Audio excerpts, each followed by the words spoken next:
張景芬係九龍城區區議員，曾經協助碼頭嘅商戶處理租務糾紛。佢話過去幾年碼頭營運商將商鋪外判俾承辦商嚟揾租客，商戶組合未必適合遊客。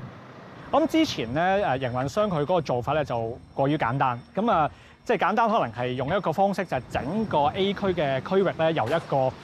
租客咧承包晒，而將嗰個責任咧俾翻嗰個租客，佢要斬件去揾一啲合作伙伴咧，其實呢個係非常之困難啦，同埋都好難去選擇嘅。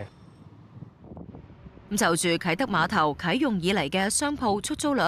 我哋分別向商務及經濟發展局同埋文化體育及旅遊局查詢，兩個政策局都回覆話要問翻碼頭嘅營運商環美郵輪碼頭，而環美郵輪碼頭就叫我哋聯絡旅遊事務處。當然你可以去翻市中心去到做唔同嘅活動啦，或者去睇食第啲嘅嘢啦。咁但係其實當佢翻上船嘅時候，點都會經過翻我哋嘅郵輪碼頭裏邊商場嘅範圍嘅。咁所以喺嗰度其實都有空間嘅話，咁點解唔去善用個空間去做多啲商業嘅活動咧？其實商戶組合要多元咧，絕對一定係營運商啦，即係郵輪碼頭公司咧，佢哋去做負責嘅。